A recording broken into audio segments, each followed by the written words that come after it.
Bom dia a todos, sejam todos muito bem-vindos a esse momento especial que nós temos aqui no estudo da Palavra de Deus.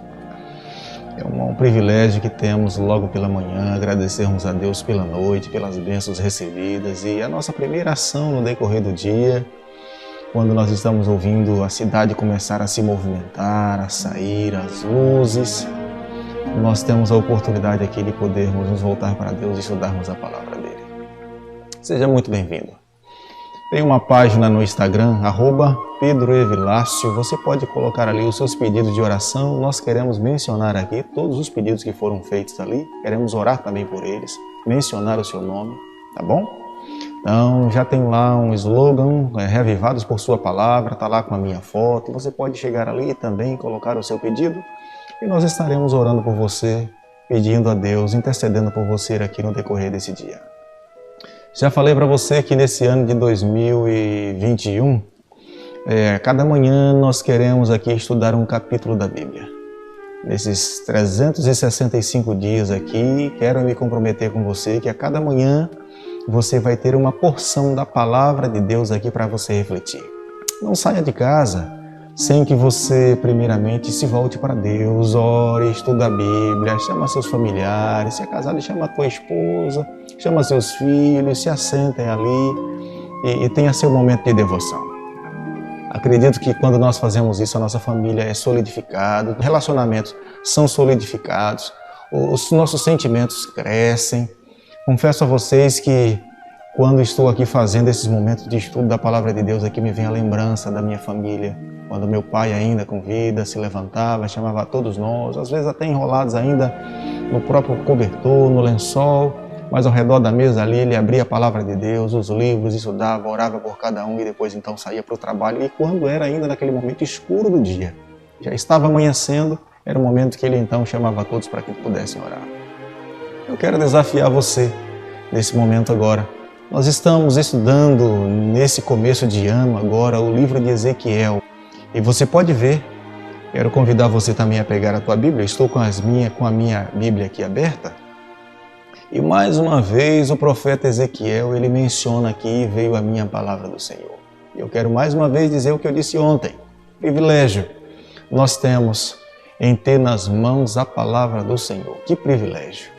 Que privilégio Ezequiel teve em poder dizer ali à nação de Israel, olha, está vindo aqui, Deus está me mandando alguns recados para que eu possa passar para você, embora de repente as pessoas estivessem indiferentes àquela mensagem, não quisessem entender, não quisessem aceitar, mas Ezequiel estava cumprindo o seu papel, estava falando aquilo que Deus estava pedindo para que ele pudesse falar. E também nessa manhã agora, logo quando você abrindo aí os seus olhos, não sei se você está dentro do carro, dirigindo, ou dentro do ônibus, ou no metrô, ou de alguma outra forma, mas você está ouvindo aí, ou sentado, não sei, no seu escritório, ou de algum outro lugar na sua própria casa, você então agora entenda, Deus também está mandando uma mensagem para você, através da palavra dele, através da Bíblia. E veja então, é fascinante porque no verso 2, no capítulo 17, verso 2, diz assim, Filho do homem, propõe um enigma e usa uma parábola para com a casa de Israel. Você já observou que Deus tem prazer, Ele tem alegria, Ele sempre tem falado através de enigmas. Ele falou em alguns capítulos anteriores aqui para que Ezequiel usasse a sua bagagem, arrumasse a sua bagagem como se ele fosse fazer uma viagem. Depois ele falou através dos olivais, da vinha, e agora aqui ele está de fato aqui pedindo para que Ezequiel fale através de um enigma. E veja bem, eu queria aqui logo no começo falar para você por que é que Deus ele tem prazer em falar através de enigmas. Primeiro é porque a natureza é uma revelação de Deus. Quando nós olhamos para a natureza, nós acabamos compreendendo que Deus é o Criador e ela nos ensina, ela nos mostra que de fato há um ser maior, Criador de todas as coisas, e tem sabedoria, que Ele realmente é o arquiteto, né? E a gente olha a diversidade de cores, de tudo aquilo que foi criado e podemos compreender que é uma das razões pelas quais Deus, na verdade, Ele fala através da natureza. O segundo motivo é a capacidade do ser humano para discernir, ter sensibilidade das coisas espirituais.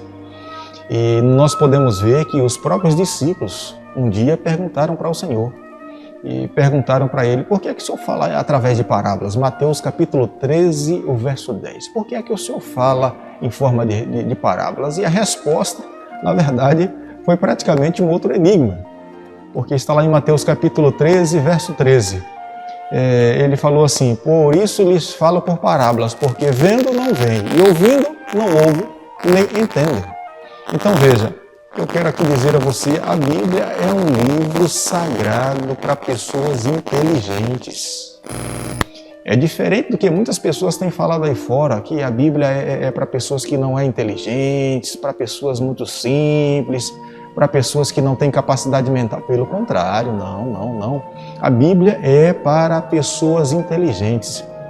A Bíblia é um livro que não precisa de advogados para que possam defender a sua autenticidade. Ela mesma advoga a sua autenticidade, o seu valor, as suas profecias se cumprem. O que Deus sempre falou, e você pode ver aqui no livro de Ezequiel, o que Deus falou, tudo se cumpriu ao pé da letra.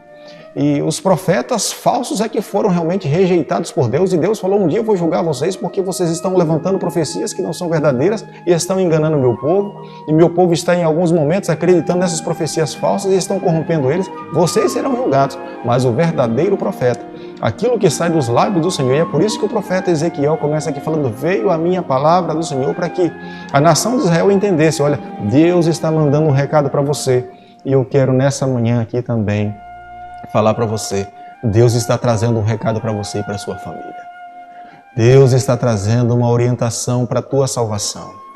E a maneira pela qual ele fala de uma forma enigmática é para que nós possamos realmente buscarmos a ele, orarmos ao Senhor. Se lembra quando João estava lá na ilha de Patmos e as suas cartas foram escritas e que os soldados pegavam e olhavam e não entendiam nada? E quando hoje nós estudamos aqui os livros, o livro de João, nós podemos ver que João estava falando contra Roma.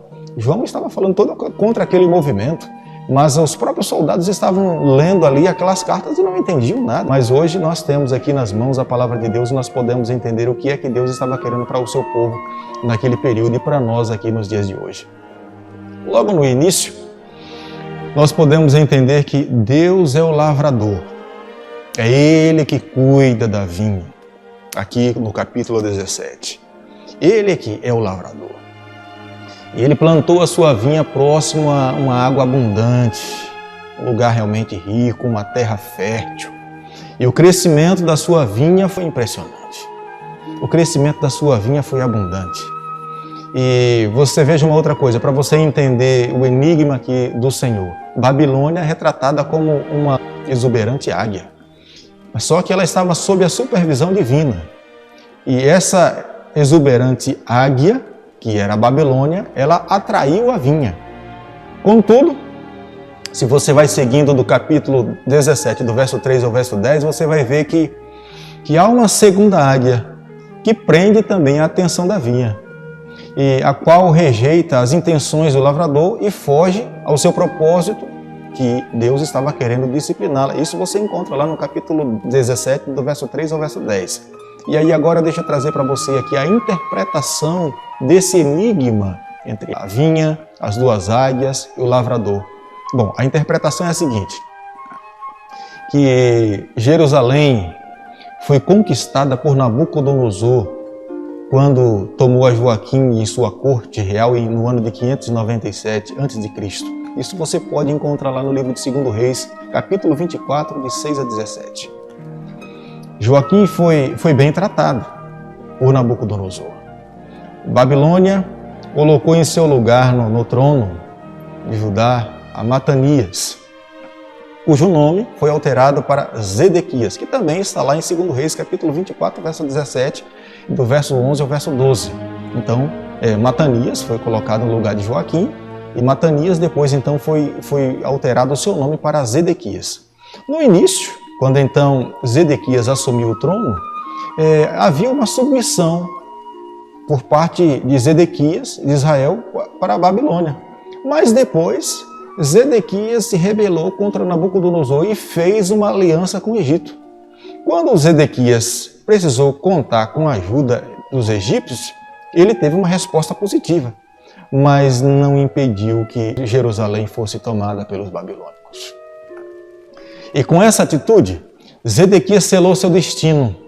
E o destino dos fugitivos foi romper com Babilônia e aliar-se com o Egito, demonstrando rebelião contra Deus. Você encontra no capítulo 17, do verso 13 ao verso 21. E veja uma outra coisa aqui para ficar um pouquinho mais claro. Deus é identificado como sendo a primeira águia. E ele fala assim que ele vai levantar um renovo e vai plantar esse renovo no alto monte. Deus estava dizendo assim, olha, eu vou reivindicar a minha linhagem, que é a linhagem davídica, que ele fala, dessa linhagem irá nascer o Messias, que está no capítulo 17, do verso 22 ao verso 24.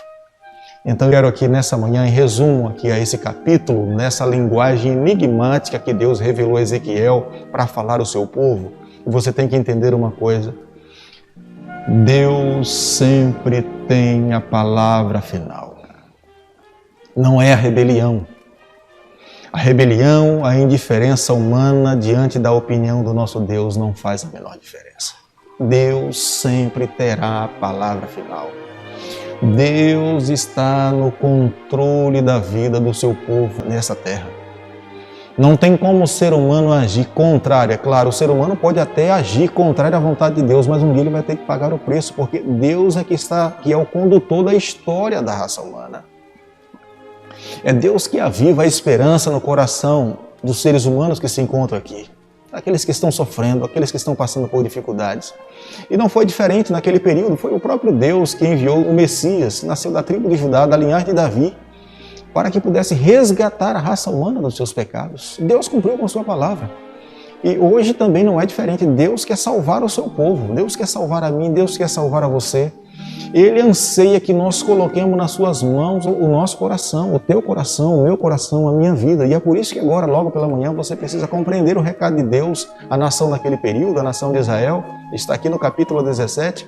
A parábola enigmática estava dizendo que a nação de Israel, eles se aliaram a outros povos, confiaram no Egito, confiaram em outras nações, e eles se esqueceram de confiar em Deus. Se eles tivessem confiado em Deus por completo, eles não teriam passado por tamanho sofrimento. E nos momentos difíceis que eles foram atacados por Babilônia, eles resolveram assumir uma aliança com o Egito e, na verdade, depois então tiveram que pagar o preço por não terem confiado no Senhor. Mas compreenda, no capítulo 17, do verso 3 ao verso 10, Deus falou, olha, eu plantei vocês aqui ao lado de água, e vocês então se tornaram viçosos, vocês estavam crescendo, se desenvolveram, mas resolveram dar atenção a outros povos, a outras nações e confiar em outras nações e não confiaram em mim. Então é por isso que vocês tiveram que pagar o preço e pagaram em decorrência de não crerem nas minhas promessas. Logo ao sair, amigo, agora pela manhã, para o seu trabalho, para as suas atividades, não se esqueça, renove a tua confiança no Senhor.